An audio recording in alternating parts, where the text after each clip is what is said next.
Bueno, viendo el lema que presidía el Congreso de identificar el riesgo para tratar las enfermedades, hoy voy a hablar de factores de riesgo en enfermedades perimplantarias. Es verdad que así como la construcción de las torres de la Castellana ha cambiado mucho el perfil de la ciudad de Madrid, la irrupción de la implantología ha cambiado totalmente el perfil de la odontología. Y ya no solo en cuanto a la atención a nivel de las consultas, sino también en cuanto a la producción científica, en cuanto a la investigación.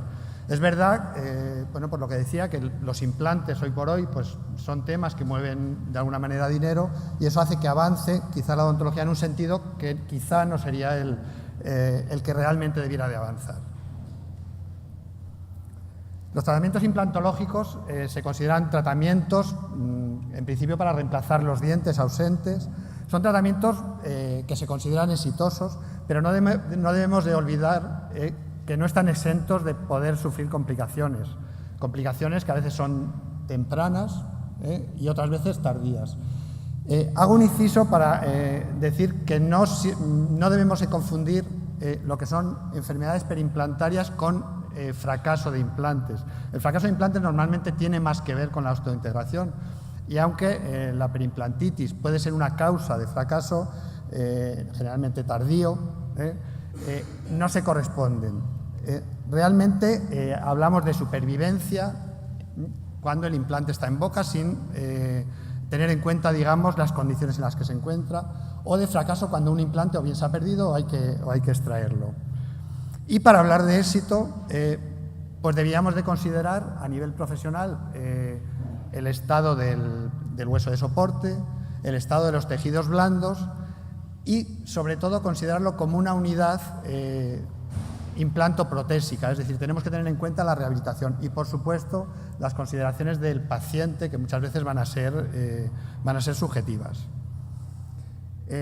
Traigo esta estadística y ya decía que aunque no podemos relacionar perimplantitis con fracaso, sí que es verdad que la perimplantitis puede suponer un porcentaje, evidentemente no alto, del fracaso de los implantes. Y dentro de este estudio del libro blanco que hace la Sociedad Española de Implantes, otra cosa curiosa es que dentro de los problemas que le asignan a los implantes, asignan un tanto por ciento, una cuarta parte al paciente, otros no saben, pero más del 36% son responsabilidad, digamos, del dentista. Esto de alguna manera tiene importancia porque si somos capaces de controlar por lo menos nuestros aspectos fundamentales, también podemos ayudar a que la viabilidad sea mayor. Como decíamos al principio, las complicaciones de la terapia implantológica pues pueden ser de diversos tipos. Hay unas que se pueden producir en el momento de la cirugía o otras que tienen que ver pues con temas mecánicos o prostodónticos, como pues la fractura, en principio complicaciones más raras. Pero tenemos un grupo de complicaciones que podríamos decir inflamatorias y es ahí donde entran un poco las enfermedades de las que estamos hablando, que serían las enfermedades perimplantarias. Las enfermedades perimplantarias se empezaron o se definieron como entidades clínicas ya en el año 94 por Albrechtson y en principio se señalaba que eran dos procesos de tipo infeccioso e inflamatorio y hacían referencia a que la mucositis era un proceso reversible y la perimplantitis no. Más adelante estos conceptos pues fueron variando y abundando un poco en el conocimiento de las enfermedades, se definían como enfermedades inflamatorias, unas adscritas solo a la mucosa y otras adscritas al tejido de soporte del implante. Quizá el salto cualitativo en cuanto a estos conceptos lo da la sexta reunión europea, es que yo creo que se va la voz, de periodoncia, donde se eliminan un poco lo que son conceptos de reversible e irreversible y ya se definen como dos enfermedades o dos entidades claramente infecciosas, es decir, hay un factor etiológico infeccioso y donde, según afecten solo a los tejidos blandos, al tejido de soporte, pues las denominamos de distintas maneras. La mucositis, cuando solo tenemos afectación de los tejidos blandos, y la perimplantitis, donde además tenemos afectación a nivel óseo, visible en la radiología. En cuanto a la epidemiología de estas entidades, tengo que decir que hay mucha disparidad, y entonces nos vamos a encontrar estudios con un abanico grande de cifras. Y esto ocurre porque no tenemos bien claro definido a qué llamamos caso para valorar digamos, la frecuencia de estos problemas. Es decir, para unos, perimplantitis es una profundidad de sondaje determinada, para otros, y según el tipo de implantes, las profundidades no se tienen en cuenta. Entonces, esto hace que varíen mucho las cifras.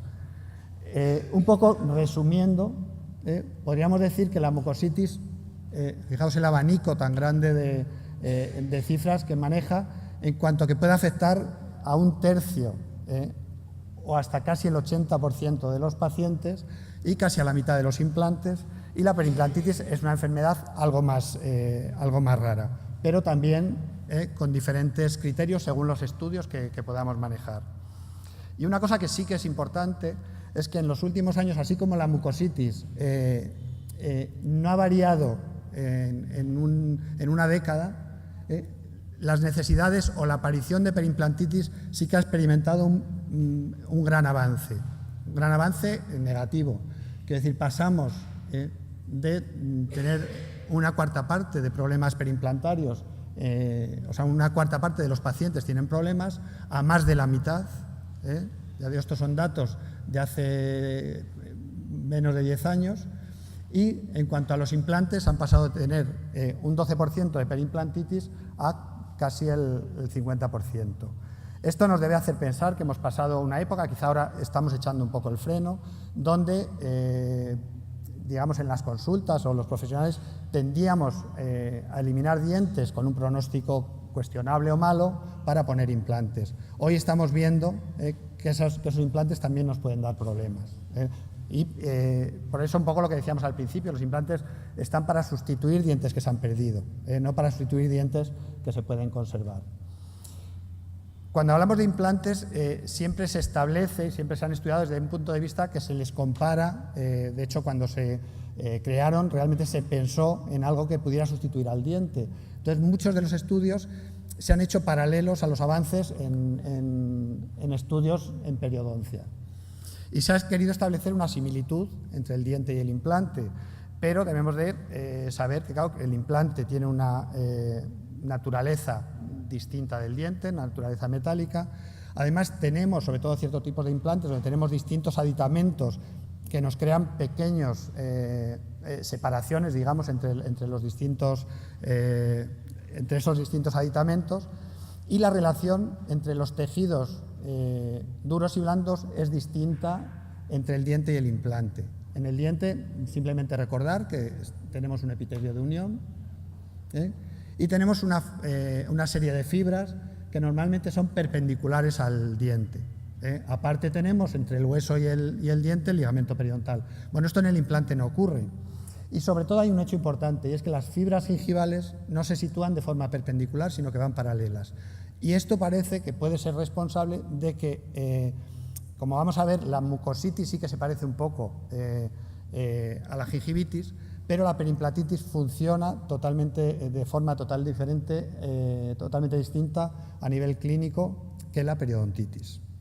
El avance y la pérdida ósea ocurre de distinta manera. Entonces ya digo que hemos establecido una comparación entre problemas sin pérdida de hueso, que serían mucositis en periodoncia, gingivitis en periodoncia, mucositis en implantes, y periodontitis y perimplantitis.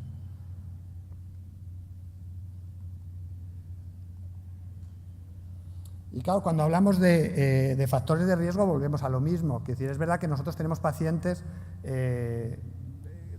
donde tenemos todos los dientes en la boca, donde solo tenemos dientes, pero también vamos a tener pacientes donde solo tengamos implantes. Y eso va a variar un poco el cómo actúan esos factores de riesgo en esas bocas. Pero lo normal, además, es que tengamos pacientes donde convivan o coexistan los dos tipos de tratamiento. Lo que sí tenemos claro es que entre el estado de salud y el estado de pérdida de soporte tiene que ocurrir algo que en principio denominamos una serie de factores que no sabemos muy bien y que se han estudiado muchos y algunos están más demostrados que otros para que lleguemos a las situaciones clínicas que vemos aquí. Y volviendo otra vez al esquema que tenemos en periodoncia, que es decir, evidentemente estamos hablando de una enfermedad infecciosa que produce una serie de clínica, pero entre medias vamos a tener datos del huésped y distintos factores que nos van a condicionar el desarrollo. Hay dos trabajos que en principio son importantes, uno es del 2015, que es la revisión de Renberg, y aquí quizás sí que se mojan más en cuanto a qué factores son de riesgo, pero para la mucositis.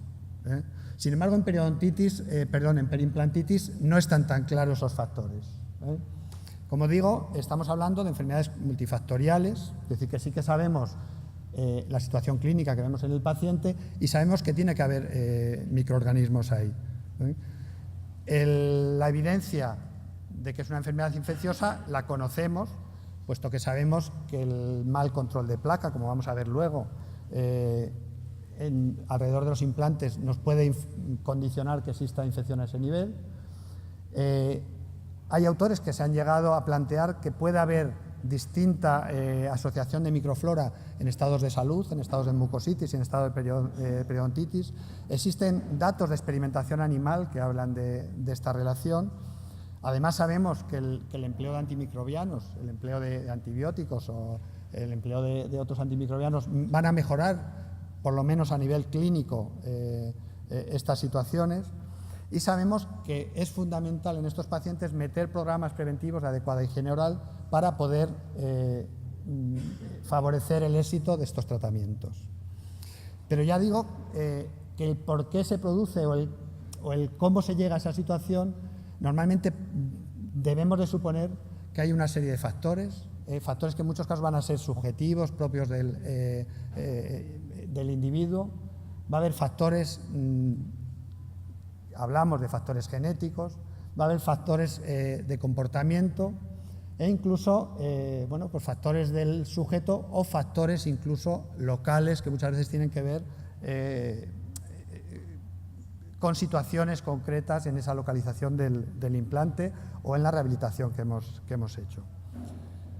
Es verdad que en implantes hubo una época que se habló de la posible etiología biomecánica, es decir, como que las fuerzas oclusales podían favorecer la aparición de estos problemas. Hoy se sabe que, aunque se sigue considerando como factores de riesgo, no es un factor propiamente etiológico. Es verdad que cuando se habla de sobrecarga en implantes estamos hablando de otra serie de factores distintos a cuando hablamos de sobrecarga en los dientes, es decir, podemos estar hablando de huesos de determinada calidad, de peor calidad, de colocación de implantes en zonas donde el hueso no reúne unas condiciones adecuadas o incluso de problemas de adaptación de las estructuras de rehabilitación. Entonces, para hablar de factores de riesgo, claro, diríamos verdaderos factores de riesgo serían aquellos que, como define Jenko, me dicen que si los tengo voy a tener más tendencia a tener la enfermedad y si no los tengo, ese paciente tiene menos tendencia. Esos serían los verdaderos factores de riesgo. La mayoría de las veces nosotros vamos a hablar más de indicadores de riesgo, porque veréis que la mayoría de los estudios están hechos en estudios casos controles, en estudios transversales, estudios con pocos pacientes, es decir, no tienen una evidencia científica clara. Aparte, podemos señalar como factores de susceptibilidad o determinantes de riesgo y otros que a veces los metemos un poco en este saco de factores de riesgo, pero que son más bien predictores, como puede ser sangrado. O sea, si yo tengo un paciente que viene a mantenimiento y una localización de un implante que no sangraba, sangra, sé que ahí se me puede estar produciendo un problema, pero eso no es realmente el sangrado, no es en realidad un factor de riesgo. Se han estudiado muchos factores, pero evidencia de que sean verdaderos factores de riesgo, indicadores de riesgo, veréis que son pocos. Primero, porque la valoración del riesgo en implantología, ya digo, muchos estudios están hechos con pocos casos, con lo cual son estudios que nos sirven para valorar hipótesis, pero no para validarlas. La conclusión de muchos de estos estudios es que se requieren estudios mejor diseñados y con más población para poder llegar a alguna conclusión. Luego también debemos de conocer, claro que es bueno conocer todos estos factores que pueden influir, porque de alguna manera nos va a condicionar el éxito del tratamiento. Y, como os decía, algunos están demostrados para la mucositis, pero no para la perimplantitis. Es verdad que la mucositis muchas veces va a precedir a la perimplantitis, pero no siempre. De los factores de riesgo, de aquí, ya digo, metiendo un poco en el saco de los que se han estudiado, pues tenemos una serie de ellos que podemos considerar locales, otros que podemos considerar generales o sistémicos, y los podríamos agrupar todos un poco en factores que tienen que ver con el sujeto, factores sociales de comportamiento o incluso para funciones que se han implicado también como factores de riesgo, como puede ser las maloclusiones o el bruxismo, y otra serie de factores que se han estudiado, ya digo que muchas veces sin llegar a sacar conclusiones, como pueden ser el diseño del implante, la superficie de los implantes, la aparición de cemento a nivel subgingival, fallos en las técnicas quirúrgicas o en las rehabilitaciones protésicas, etc. Podríamos resumir un poco digamos, esta conferencia haciendo referencia a este artículo, donde prácticamente dicen que sí que se observa cierto grado de evidencia para este tipo de factores, la mala higiene oral, el tabaco y la historia de periodontitis previa. La evidencia es muy limitada, aunque sí que hay datos que podrían pensarse que pueden influir para diabetes y menos para el alcohol. ¿Por qué? Porque muchas veces estos factores se han estudiado asociados a otros. De hecho, si os fijáis, muchos estudios que hacemos a nivel epidemiológico, una de las causas para descartar a los pacientes es que sean diabéticos o que tengan enfermedades sistémicas, con lo cual esto a veces es un hándicap para estudiar este tipo de pacientes. Y quizá tenemos muy poquita evidencia, una evidencia que varía mucho según los distintos estudios para la genética, para factores como la edad, el sexo, factores dependientes del implante, etc. Analizando un poco los más importantes, quiero decir que cuando hablamos de la higiene oral tenemos que conocer, y eso lo conocéis mejor que yo, quiero decir que estamos hablando de una cavidad que podemos considerar que es uno de los medios más complejos a nivel de ecosistema microbiológico del organismo.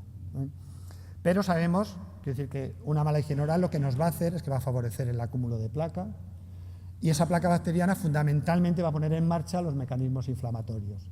Hoy, en vez de hablar de placa bacteriana, sabéis que hablamos de una placa bacteriana o unos microorganismos organizados, hablamos de biofilm, y se sabe que claramente está relacionado las enfermedades periimplantarias con esos microorganismos.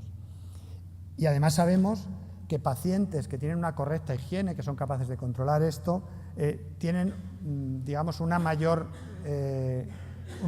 evolución de los tratamientos implantológicos. Sabemos que las bacterias ocupan todos los nichos de la cavidad oral, que tenemos bacterias no solo en las bolsas periodontales, pero cualquier superficie que tenemos en la boca puede estar contaminada.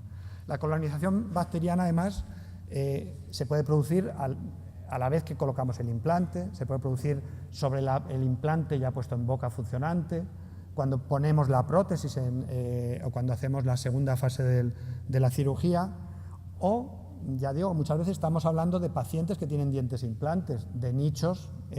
Uno de los nichos más importantes es la bolsa periodontal.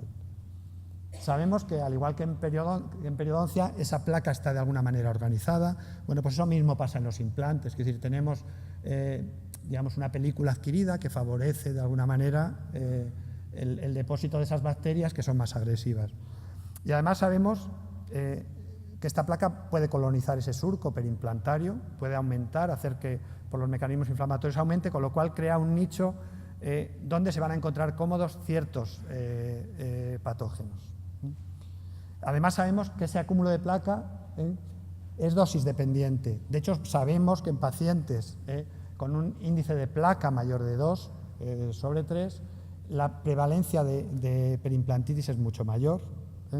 Además sabemos que muchos de los implantes que tienen perimplantitis, uno de los factores que vemos en clínica es que son implantes donde, por lo que sea, el acceso a la higiene oral es mucho peor. Es decir, zonas posteriores, zonas detrás de zonas dentadas. Y que además sabemos que si la prótesis está incorrectamente diseñada, es decir, prótesis mal ajustadas, prótesis que dejan contactos abiertos y tal, todavía vamos a tener ahí una mayor dificultad para el control de placa. También se ha hablado, ya digo que esto hay muchos estudios, pero no todos los autores están de acuerdo, en que varía la composición de la placa. Lo que sí se sabe es que la placa viene condicionada por, digamos, la microflora existente antes de colocar los implantes. Y además que hay un patógeno, como es, digamos, un saprofito, como es Staphylococcus aureus, que parece que sí que podía tener función a la hora del inicio de esos problemas inflamatorios a nivel de los implantes. Sí se sabe que aumenta en general la carga bacteriana, pero si os fijáis, los microorganismos que aparecen, sobre todo cuando coexisten dientes e implantes, son los mismos que nos suenan de las periodontitis. Es decir, tenemos menos cocos, menos patógenos, o sea, menos bacterias aerobias y aumentan este otro tipo de bacterias más agresivas. También se ha estudiado, dice, bueno, ¿qué pasa en implantes que están en salud? Bueno, pues eso, tenemos bacterias muy parecidas a las que tenemos en salud periodontal. Y sin embargo, en tejidos afectados con perimplantitis tenemos una microflora muy parecida a la de la periodontitis. Como digo, sí que se reconoce como factor etiológico fundamental el acúmulo de placa. Es verdad que normalmente requiere que haya tiempo y de ahí la importancia de todos los programas preventivos. Y es algo que no nos cansaremos de decir y me imagino que lo estaréis repitiendo todos los días. Que pacientes que tienen un mantenimiento van a tener menos problemas y pacientes donde no siguen un correcto programa de mantenimiento tienen muchísimos más problemas con los implantes. Seguimos hablando de bacterias y decimos, bueno, también es un factor el haber tenido periodontitis. Bueno, pues sobre todo cuando esas periodontitis no están tratadas o son periodontitis que mantienen bolsas periodontales residuales. Sin embargo, cuando se analiza el fracaso de implantes o la supervivencia de los implantes, hay estudios para todos los gustos. Es decir, para unos disminuyen las tasas de supervivencia en este tipo de pacientes y para otros realmente no hay grandes diferencias si siguen un programa de mantenimiento, aún siendo pacientes que conservan bolsas periodontales. Hablar de enfermedad periodontal como factor de riesgo nos lleva otra vez a este estudio del Libro Blanco de la Sociedad Española de Implantes. La enfermedad periodontal quizá es la causa de que se pongan al menos la mitad de los implantes. Y la principal causa de reposición de dientes es la pérdida por enfermedad periodontal. Luego vamos a tener casi siempre ese antecedente en nuestros pacientes. Ya digo, fundamentalmente sabemos en periodoncia que hay bacterias que claramente están asociadas con la periodontitis y sabemos que esas bacterias, claro, no solo van a llegar a otros nichos periodontales, sino que van a llegar también a esos surcos perimplantarios, a esas bolsas perimplantarias. Por tanto, el estado periodontal va a condicionar la microflora que tenemos alrededor de los implantes, pero realmente hay pocos estudios, prácticamente uno que demuestra una relación estadísticamente significativa de riesgo de perimplantitis real debido exclusivamente al antecedente de la periodontitis. Sí que es verdad, como os decía, que se estudia muchas veces asociado a otro tipo de factores. Es decir, la periodontitis a veces va con pacientes fumadores, va con pacientes con enfermedades sistémicas, con lo cual es muy difícil discriminar ese dato en concreto. Y sí que se ha visto que cuando se habla ya no de perimplantitis, sino de fracaso en implantes, que se ven más cuando esas periodontitis son avanzadas o periodontitis de las que llamamos agresivas, mucho más que las periodontitis de evolución crónica. Además sabemos que en los casos en los que se pierden implantes, donde no hay un componente inflamatorio previo, es decir, que el único factor que se le achaca es un problema oclusal, la flora es totalmente distinta a la que hay en el resto de la flora que hay a ese nivel es distinta a la del resto de la boca.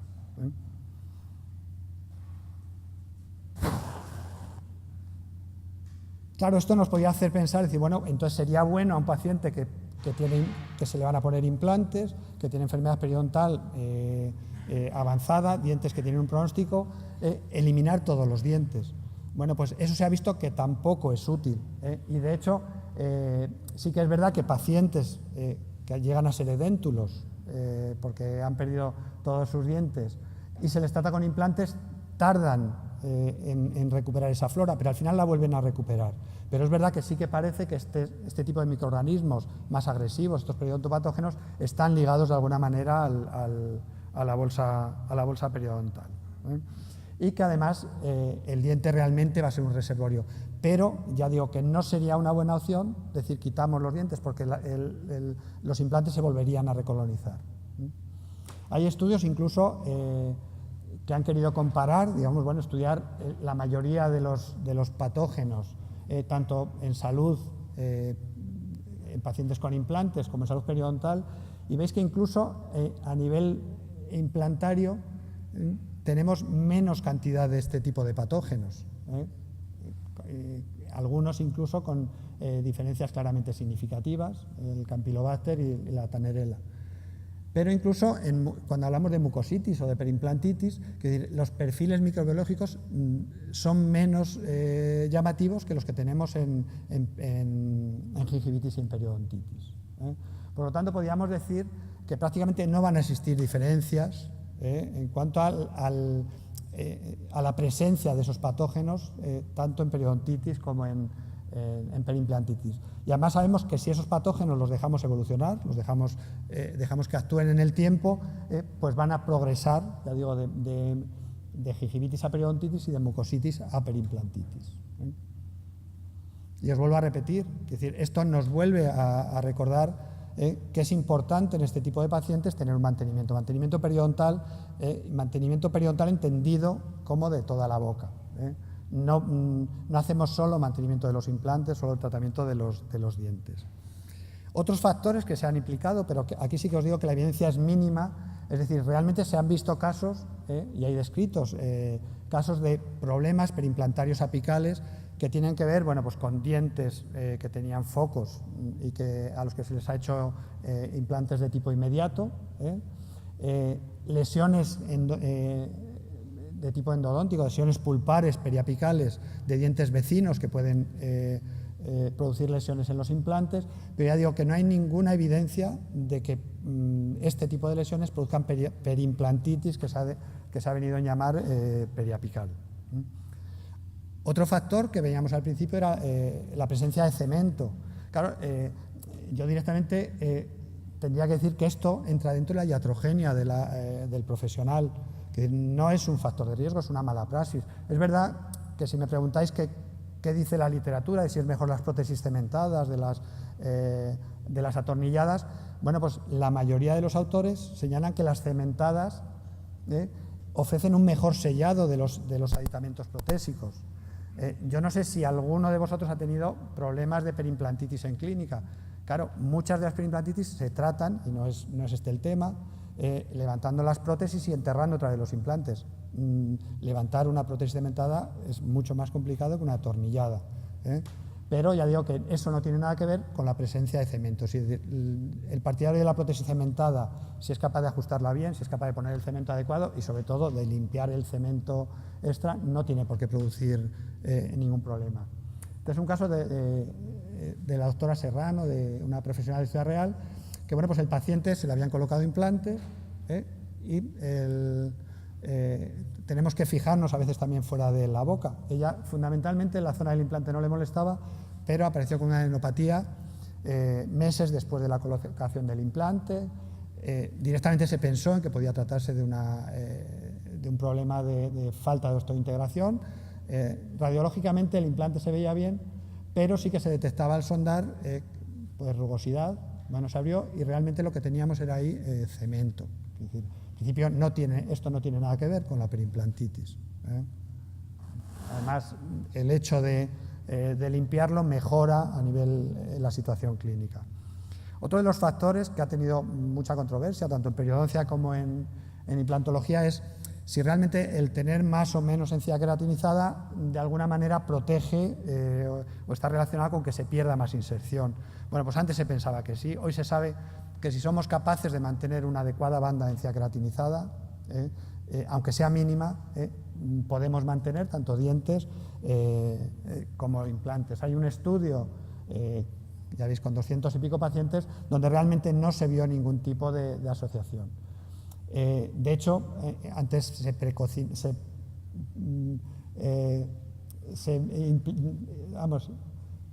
se aconsejaba realizar injertos de estas situaciones para mejorar esa banda. Hoy se sabe que si el paciente es capaz de mantener eso sin placa, con unos adecuados niveles de higiene, no hay por qué tocar esa encía. Es verdad que todos nos encontraríamos con una situación mucho más cómoda si tenemos una banda mayor de encía queratinizada, pero realmente no está asociado con una mayor presencia de perimplantitis. Otros factores que se han achacado tienen que ver con el implante. Entonces, algunos con la técnica, algunos con el tipo de aditamentos o de prótesis que se coloca o con el tipo de función. La mayoría de los estudios se han centrado sobre todo en la superficie. En principio, tanto las características de la técnica como las características de la prótesis parece que no tienen una gran importancia en la aparición de perimplantitis. Sí que parece que los implantes que llevan más de 10 años funcionando tienen más riesgo, pero posiblemente porque actúan en el tiempo otra serie de factores. En cuanto a la técnica, en este sentido, claro, cada implante, cada casa tiene su técnica, pero sí que parece que los que se colocan a nivel infra o yuxtaóseo pueden tener, o sobre todo los primeros que se empezaron a colocar así, tenían mayor riesgo de perimplantitis, porque de alguna manera lo que hace es que la interfase entre la corona y el implante ocurre a nivel del hueso, con lo cual los gérmenes que pueden llegar a ese nivel, digamos, tienen más fácil el acceso a esa zona. Pero tanto los que se colocan, de hecho se habló de cambiar las plataformas de los implantes, de cambiar los diseños para que eso no ocurriera. Ya digo que esto depende mucho de las casas comerciales. Como decía, la mayoría de los estudios relacionados con los implantes tienen que ver más con la superficie del implante y sí que, pues parece que los implantes con superficies más rugosas tienen mayor facilidad para la osteointegración porque retienen mejor el coágulo, pero también evidentemente retienen más placa. Entonces, cuando estos implantes se exponen a la superficie, pues parece que generan mayores problemas.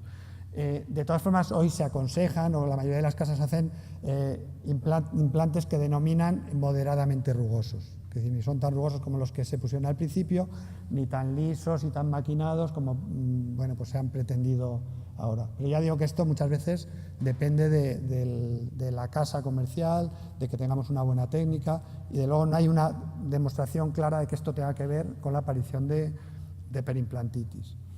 El resto de factores relacionados con los implantes muchas veces tiene que ver más con desajustes que con el problema en sí que puedan producir este tipo de aditamentos. Es decir, si el ajuste es perfecto, es verdad que se define y hay estudios que dicen que siempre hay una pequeña discrepancia entre estos abutments de los implantes, entre los componentes, que pueden ser mínimas, pero que muchas veces son superiores al diámetro que tienen los microorganismos. Con lo cual, si tenemos esa pequeña interfase, podemos favorecer que la infección llegue más a ese nivel. La idea se ha estudiado como posible factor, pero hoy podemos concluir que simplemente actúa porque se unen más factores durante más tiempo. Es decir, la edad en sí no es ningún factor de riesgo para este tipo de problemas, es decir, pero es verdad que a mayor edad aumenta el tiempo de exposición a otra serie de factores. Algo parecido pasó con los polimorfismos genéticos, y sí que se habló de que sobre todo en fumadores este polimorfismo de la interleuquina 1 pues podría tener un efecto sinérgico. Tampoco, ya digo, faltan estudios que establezcan claramente esta relación. Con respecto al tabaco sí que parece que es un factor, y además quiero decir que como profesionales de la salud de alguna manera estamos en un medio que tenemos que fomentar y vender salud, con lo cual independientemente de que tuviéramos claro que puede ser más o menos factor de riesgo para esto, que sí que sabemos que es un factor de riesgo para la salud general.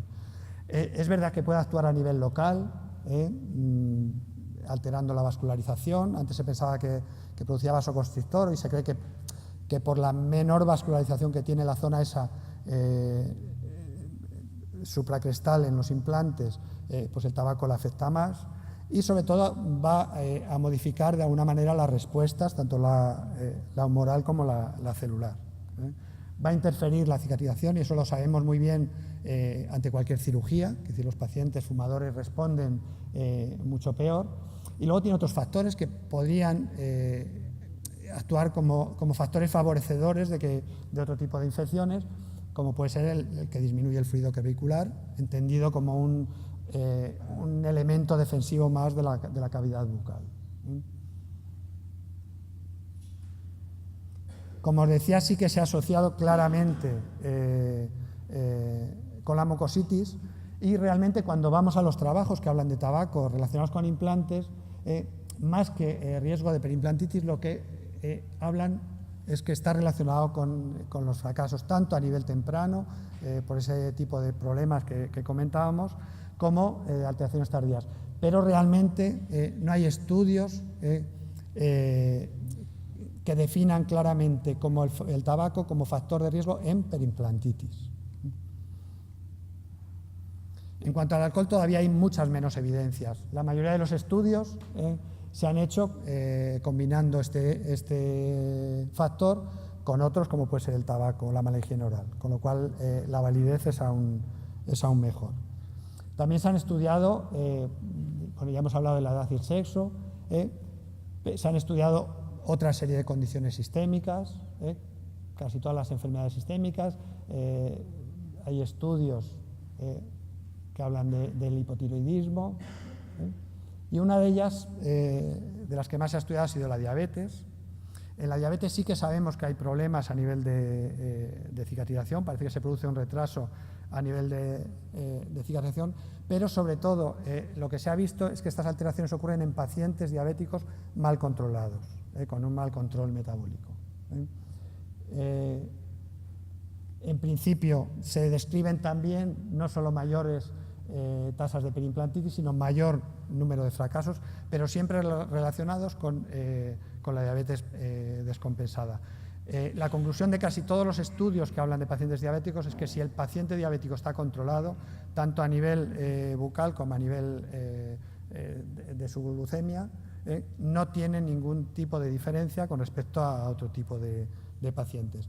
Y otros estudios, vuelvo a repetir, que es decir, la diabetes puede ser un factor de exclusión en muchos de los estudios que se hacen como enfermedad sistémica.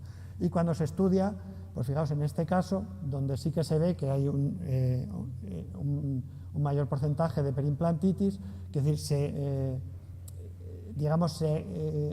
estudia la diabetes, pero da también positivo, digamos, para el sexo, nivel de placa, sangrado, etcétera. Es decir, que se ha estudiado unido a otros factores.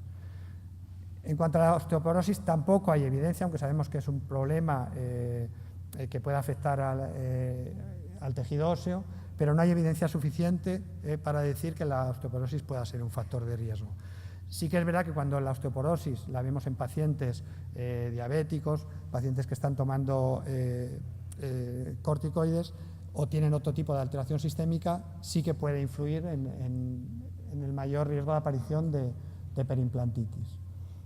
En los últimos años se ha hablado mucho de los bifosfonatos, y los bifosfonatos sí que es verdad que desaconsejan, sobre todo los bifosfonatos intravenosos, desaconsejan cualquier tipo de intervención quirúrgica sobre el hueso por el riesgo de osteonecrosis. Con los bifosfonatos orales sabéis que esto no está tan claro. Es verdad que la mayoría de los autores aconsejan suprimir durante un tiempo, pero ni siquiera nos ponemos de acuerdo para definir ese espacio de tiempo. Porque además sabemos que aunque se eliminen, el bifosfonato permanece en el hueso durante mucho más tiempo. Otros problemas a nivel sistémico que se han estudiado han sido la radioterapia, hipertensión. Se han hecho estudios en pacientes. De hecho, hay estudios de la Sociedad Americana, que es la que hace la clasificación esta de la ASA, donde prácticamente dice que debemos delimitar el tratamiento de implantes a los ASA tipo 1 y tipo 2, sabiendo que los ASA tipo 2 tienen casi 5 veces más fracasos que los ASA tipo 1. Pero realmente, esto no contraindica, lo que indican es que se debe individualizar cada paciente y se debe evaluar, digamos, la situación general. Y como decíamos al principio, la sobrecarga oclusal, hay muchos estudios, pero realmente casi todos los que relacionan problemas oclusales con la perimplantitis tienen que ver más con las rehabilitaciones protésicas que con el implante en sí. Evidentemente, hay situaciones a nivel de prótesis pues, que nos gustan menos por ilógicas, pero realmente bueno, pues se pueden obtener soluciones más o menos aceptables para la boca del paciente. Con lo cual, bueno, pues me vais a permitir concluir un poco con lo que decíamos al principio, que yo os diría que sí que hay evidencia a la hora de ver a nuestros pacientes, a los que se les han colocado implantes, de que tienen mayor riesgo de sufrir problemas inflamatorios, problemas de perimplantitis, aquellos que tienen una mala higiene oral, aquellos pacientes que tienen dientes con una enfermedad periodontal no tratada o que mantienen bolsas periodontales, o pacientes muy fumadores. Incluso en esto tampoco se ponen los autores de acuerdo a partir de cuántos cigarrillos al día se consideran pacientes de riesgo, o incluso cuando se cesa en el hábito de fumar, cuánto tiempo pasa para normalizarse y equipararlos a un paciente no fumador. Hay poca evidencia, aunque hay estudios que sí que hablan de la posible relación, ya digo, el alcohol asociado al tabaco, pero sobre todo con la diabetes, y hay muy poquita evidencia en este otro tipo de factores que hemos visto más por encima.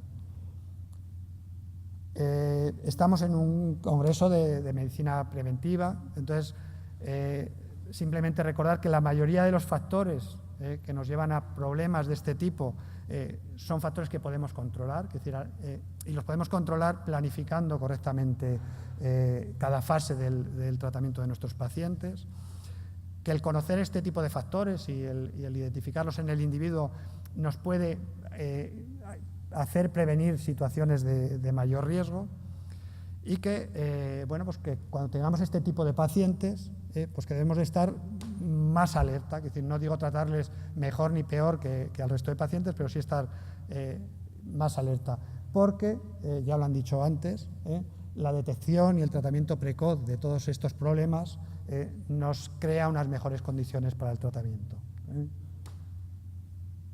Hoy vamos a ver cada vez más pacientes de este tipo, pero yo sigo pensando que es mejor conservar los dientes, y que sobre todo si ponemos muchos implantes y el paciente no puede acceder a esto, no vamos a lograr nada. Pues muchísimas gracias. Me imagino que habéis subido a la azotea, tenéis una de las mejores vistas de Madrid y espero que lo disfrutéis. Muchísimas gracias.